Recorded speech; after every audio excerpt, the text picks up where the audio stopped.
Chers auditeurs, je rigolais évidemment parce que vous savez je sais très bien que c'est le moment que vous attendez tous et que vous suivez particulièrement sur notre chaîne YouTube à laquelle vous devriez vous abonner si ce n'est pas encore le cas.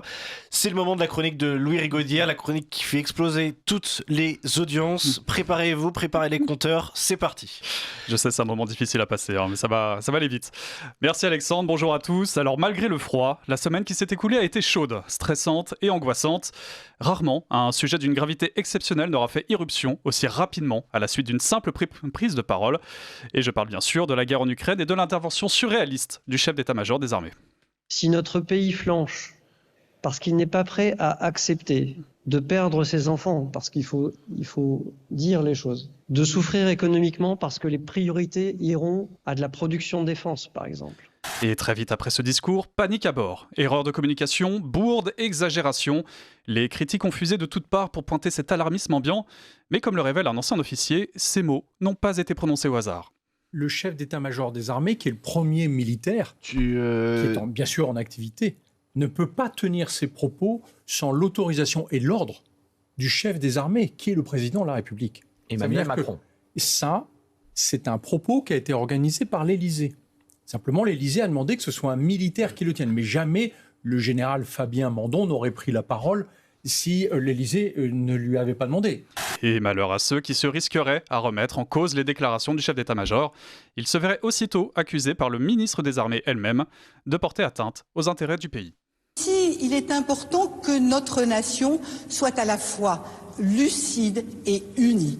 Et c'est la raison pour laquelle il n'y a pas de place pour la polémique, surtout dès lors que cette polémique est issue de petites phrases sorties de leur contexte. Elles n'ont finalement qu'une finalité, nuire aux intérêts de notre pays. Et qu'à cela ne tienne, ce discours ne passe pas. Et le président des Patriotes, Florian Philippot, était l'un des premiers à le dénoncer. J'ai entendu hier le chef d'état-major des armées, M. Mandon, le général Mandon, devant le congrès des maires, qui a fait un discours très surprenant pour les maires en disant il faut accepter de perdre nos enfants. Et nous allons avoir des pertes économiques et vous allez accueillir des soldats dans vos communes, trouver de la place parce qu'on va s'entraîner et parce qu'on se prépare pour la guerre dans 3-4 ans contre la Russie. J'ai entendu le ministre allemand de la Défense, M. Pistorius, une interview ce week-end, cette semaine, au Frankfurter Allgemeine Zeitung, dire nous avons peut-être vécu notre dernier été de paix, l'été 2025. Donc la guerre avant l'été 2026. Et puis Macron et Zelensky qui signent cette déclaration d'intention pour 100 rafales. Alors ça entretient un climat de guerre anxiogène. Sur le fond, c'est absurde. Nous n'avons pas les capacités industrielles de livrer 100 rafales. Ou alors dans 15 ans, et qui paiera ?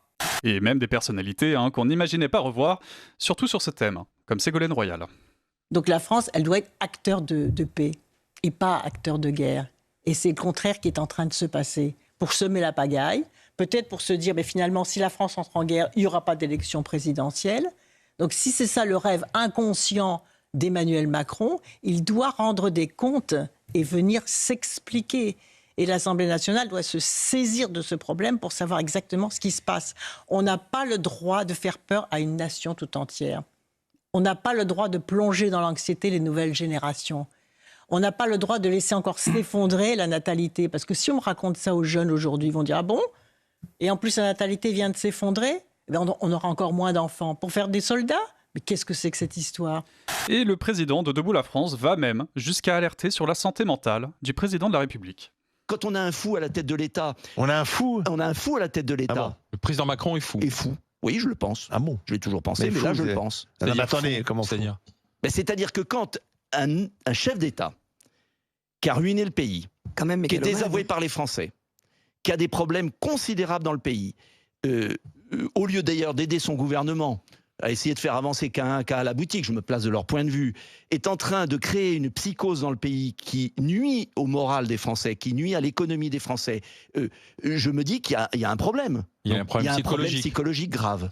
Et toutes ces réactions politiques, aussi légitimes que sensées, trahissent surtout un profond malaise au sein d'un pouvoir qui s'acharne à présenter la première puissance nucléaire mondiale comme la menace prioritaire. Et pendant ce temps, le danger réel, celui qui se manifeste chaque jour sur notre propre territoire, est déjà là, comme l'a rappelé le journaliste Renaud Girard. Personnellement, je réprouve beaucoup ce qu'a fait la Russie, d'attaquer son voisin en 2022 et de violer le droit international. Mais les Russes ne sont pas mon ennemi principal. Ouais. J'ai un ennemi principal, et j'arrête là. Ouais. J'ai un ennemi, moi, français. Mon ennemi principal, c'est ceux qui tuent mes enfants dans nos rues, c'est-à-dire le Bataclan, l'islamisme. Ça, c'est mon ennemi principal. Et autre exemple, qui ne concerne pas directement l'Ukraine, mais qui révèle aussi cette manie de pointer son fusil systématiquement sur la mauvaise cible. Sur BFM, ce n'est pas l'intégrisme islamique qui terrorise, mais l'intégrisme catholique. Vous avez bien entendu. Moi, ce qui m'inquiète, c'est la montée des intégrismes en général. On le voit aux États-Unis, c'est l'intégrisme catholique, c'est une vérité. On le voit aussi oui, on le voit aussi dans les prisons. Alors, dans les prisons françaises, c'est de l'intégrisme catholique. Pour le coup, il y a eu un rapport tout récemment de la montée dans les prisons françaises des détenus qui se réclament de cette mouvance extrémiste-là. Je crois qu'il y a une recherche de sens et de terreur qui, moi, me terrorise. Et sur cette guerre en Ukraine, l'intervention du chef d'état-major a fait réapparaître certaines figures comme Ségolène Royal, mais aussi quelques surprises médiatiques. Je vous avais déjà parlé de LCI, sans doute la chaîne la plus engagée sur ce dossier. Et pourtant, même là-bas, certains intervenants reconnaissent qu'on ne peut pas traiter de pro-russes tous ceux qui s'étonnent du discours guerrier entendu la semaine dernière. Parce que vous relevez le fait qu'il dit qu'il y a des gens qui pourraient être opposés à cela. Mais c'est très important de leur permettre d'exprimer ce dissensus et cette dissension et ces désaccords. C'est-à-dire que ce qu'il faut absolument éviter en France, c'est, au regard de ce qu'on estime être nos obligations, notre devoir moral à l'endroit de l'Ukraine, d'interdire les voix dissonantes. C'est ce qu'on fait ici. Je crois qu'on en a vu l'illustration ce soir. C'est très important. Et donc, le risque qui pointe, et on le sent en transparence derrière ces propos, c'est de dire « Ah, mais est-ce que vous ne seriez pas financé finalement par la Russie et vous n'êtes pas un manifestant honnête ?» Une parenthèse de lucidité, mais de courte durée, car très vite la chaîne est revenue à ses fondamentaux, avec le journaliste Darius Rochebin qui nous présente cette fois le contenu de ce fameux kit de survie que l'on recevra tous prochainement, si ce n'est pas déjà fait. Qu'est-ce qu'il y a dans mon sac? Alors j'ai des lunettes, bon, ça c'est très bien. Les principes, donc voilà, eau et nourriture, médicaments et trousses de premier secours, voilà, c'est ça. De quoi divertir? De quoi divertir. Alors il y a un bouquin, je ne suis pas sûr que ce soit la meilleure des lectures, mais voilà.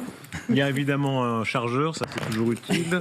Qu'est-ce que j'ai d'autre? Ah oui, j'ai la lampe de poche, ça c'est très important. Est-ce que vous avez un chargeur à manivelle pour si jamais il y a une coupure de courant? Il faut un chargeur à manivelle, il faut un chargeur idéalement solaire et à manivelle, une radio hertzienne. Avez-vous de l'argent liquide? Parce que imaginez que tous les systèmes de paiement électronique soient en panne pour une attaque cyber. Et ce kit de survie sera bien sûr envoyé à tout le monde, et y compris, et c'est tant mieux, à ceux qui souhaiteraient presque que cette guerre éclate. Notre partenaire du lundi, Régis Le Sommier, les dénonce souvent et on a rencontré beaucoup sur les plateaux de télé, notamment en 2022, un des plus emblématiques, face à Raphaël Enthoven. Raisonnez comme vous en 36, sérieusement. Parlons-en. Le discours du Luna Park de Léon Blum est très intéressant. Léon Blum, la question, on s'en fout de Léon Blum. La question est. C'était aussi une époque où la guerre d'Espagne, où les intellectuels s'engageaient. Et ici, aujourd'hui, les intellectuels restent à Paris. Ils demandent aux Ukrainiens de mourir. Ils demandent aux Ukrainiens de mourir. C'est ça. Donc toute personne n'allant pas en Ukraine. C'est ça. Que George Orwell. Vous faites des tweets. Voilà, c'est tout ce que vous faites. Camus et Aron, l'un et l'autre, ont été privés de champ de bataille parce que l'un était chétif et l'autre était tubard. C'était le drame de leur vie. Camus et Aron. Personne n'invective. Je ne suis pas allé me coucher devant le pouvoir en place en faisant la parole. Vous parlez d'aller combattre. Je ne suis pas allé me coucher. Cet argument est débile. Alors donc toute personne n'étant pas allée se battre n'a pas le droit d'être favorable à la défense de l'Ukraine. C'est ça votre raisonnement. Vos propos. Mais vous ne pouvez pas disqualifier un discours parce que le type n'est pas soldat. C'est quand même incroyable. Il suffit pas. Je dis que les intellectuels avaient plus de panache à cette époque. Bien sûr. Et tous les moyens sont bons pour faire monter la pression. Ce ne sont plus les médecins qui défilent sur les plateaux comme à l'époque du Covid, mais les militaires qui n'hésitent pas à mentir, comme le chef d'état-major de la marine, cette fois, qui continue à attribuer aux Russes le sabotage du gazoduc Nord Stream 1. Vous allez en Baltique, En Baltique, il y a des câbles Internet qui sont arrachés. Étonnamment, des bateaux qui laissent traîner leur ancre pendant 100 nautiques et qui arrachent des câbles. Et on dit que c'est pas volontaire. Non, évidemment, c'est volontaire. On a Nord Stream, le pipeline qui a été coupé en mer Baltique. Tout ça, c'est des actions qui viennent déstabiliser des écosystèmes, qui viennent nous tester un peu, qui viennent voir si on va réagir. Bref, il est clair que nous ne sommes pas prêts. Ce n'est pas un pays surendetté et gangréné de toutes parts par des dangers existentiels comme l'immigration et le narcotrafic qui parviendra à mener une guerre à qui que ce soit et surtout à être crédible. Surtout avec cette ministre des Armées qui n'a aucune compétence en la matière et qui en vient à confondre Zelensky et le dessinateur assassiné à Charlie Hebdo, Wolinski. Et le président Macron recevra d'ailleurs Monsieur Wolinski, lundi le 17 novembre à Paris. Et il y en a qui confondent Wolinski et Zelensky, et d'autres qui préfèrent se coucher devant l'ennemi, le vrai, cette fois. Sur Europe 1, le rapporteur de la loi sur le narcotrafic, je répète, le rapporteur de la loi sur le narcotrafic ne fait même pas de lien clair entre immigration et insécurité, pire, et d'une incompétence sidérante pour connaître les principaux gangs qui gangrènent les grandes villes. Écoutez, c'est savoureux. Le constat précède l'action, je suis parfaitement d'accord avec vous. J'ai une question qui est très simple, est-ce que vous faites le lien entre l'immigration et l'insécurité ? Non, là honnêtement, surtout dans le moment, une semaine après, si vous voulez, ce terrible drame, je vais pas ouvrir ce débat. Mais pourquoi pas Pourquoi pas ? Parce que là, en fait, si vous voulez, on va parler de consommation de drogue et je vous disais qu'il y a un Français sur 10 qui est un consommateur régulier. Vous connaissez très bien votre sujet. Quels sont les principaux groupes de narcotrafic aujourd'hui en France et comment s'appellent-ils et à quel pays s'associent-ils ? Ouais, en fait, je vais pas faire la liste des groupes de narcotrafiquants. Il y en a un majoritaire. Si vous prenez la DZ, dans votre question, c'est la DZ Mafia à Marseille et dans d'autres départements du sud de la France, puisque c'est leur zone d'implantation. Comme ailleurs, à Rotterdam, Anvers, Bruxelles, c'est des multinationales qui ont des techniques de narco. Oui, mais DZ, ça veut dire quoi ? Vous allez me l'apprendre ? DZ, c'est Zaïre, ça veut dire Algérie. C'est comme des Z Mafia, donc ces gens se revendiquent de l'Algérie. Le deuxième, c'est le clan des Blacks, c'est ainsi qu'il s'appelle, qui se rapporte aux Comores. Donc, d'où ma question, je répète ma question, faites-vous le lien entre l'immigration et l'insécurité ? Pour voir la réalité de ce qu'est la ville de Marseille, sa diversité, si vous voulez, tout le monde... Non mais je fais pas un lien, mais je vous le dis, je ne fais pas de lien direct, parce que tout le monde est concerné, que ça soit du côté des consommateurs, et que ce soit des personnes qui peuvent participer de près ou de loin à ce trafic. Voilà, et cette ignorance méprisante risque de ne pas durer. Hier soir, dans l'émission Restons courtois, lundi soir, le journaliste Marc Hainaut a indiqué que l'assassinat du frère du militant anti-drogue Amin Kessassi avait fait un peu retomber sur terre nos dirigeants qui, maintenant, comprennent que le danger pourrait les toucher. L'assassinat du frère Kessassi, il a été un traumatisme, je pense, plus pour la classe politique que pour nous, parce que nous, un militant anti-drogue qui meurt par balle dans les quartiers nord de Marseille, le frère, qui en plus veut être policier, on a envie de dire, personne n'a été surpris. Mais là où ils ont pris conscience de quelque chose, c'est que ça commence avec le frère Kessassi, ça pourrait maintenant toucher un préfet, un magistrat, un homme politique, plus ou moins de premier plan, et je pense qu'il y a vraiment eu, on a senti plus qu'une véritable opération de communication politique, vraiment une espèce de peur et une espèce de panique face à cette poussière qu'on a mise sur le tapis qui explose d'un seul coup et qui nous explose tous à la figure. Et là, on est avec une classe politique en réalité qui est totalement sidérée. Moi, je pense notamment au rapporteur de la loi narcotrafic qui, on lui a appris en plateau, un de mes confrères de Valeurs Actuelles, Victor Hérault, lui a appris en plateau que dans DZ Mafia, il y avait DZ et que DZ voulait dire Algérie. Et comme en plus, si vous voulez, il y a des impensés idéologiques de loin alliés immigration et narcotrafic, eh bien on est face à une classe politique qui démontre qu'elle ne comprend toujours rien à ce phénomène. Et plus tard dans l'émission, notre président, Pierre-Alexandre Bouclet, a raconté comment il a été forcé de mettre un terme à son reportage pour laisser les caïds faire la police lors des émeutes de 2005. Dans les années 2005, ça remonte à un certain temps, j'étais reporter à Valeurs Actuelles. Oh bah tiens, un très bon journal, un très bon journal. Et je faisais un reportage au long cours, qui n'est jamais sorti d'ailleurs, avec la brigade des stupéfiants des Yvelines. Et régulièrement, on allait, c'était très exaltant, ils pétaient les portes à 6h du matin, c'était... un très bon moment de votre carrière journalistique. Absolument, on s'amusait beaucoup. Et un jour, le commissaire m'appelle et me dit, votre reportage est fini. Je lui dis, qu'est-ce qui se passe ? Est-ce que j'ai fait un truc de travers ? Non, pas du tout, mais il y avait eu les émeutes de banlieue qui avaient commencé à Mantes-la-Jolie, de mémoire, et qui s'étaient répandues dans toute la France. Et il m'avait dit, en fait, on a reçu un ordre de la préfecture qu'il a reçu de l'intérieur, on arrête toutes les opérations anti-stup pendant 6 mois, parce que en fait, ils ont promis de remettre de l'ordre et on laisse le business, comme il disait, se reconstituer. Et c'est comme ça que ça s'est passé, et c'est comme ça que mon reportage a pris fin.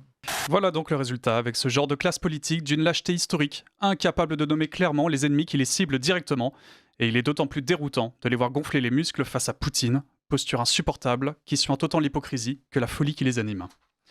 Voilà Alexandre. Eh ben, quelle chronique, comme d'habitude. Merci Louis Rigaudière d'avoir été avec nous. À la semaine prochaine, merci beaucoup. À la semaine prochaine. Aper, le sanglier en latin. Aper, un vêtement à votre identité. Avec Aper, sortez des marques woke.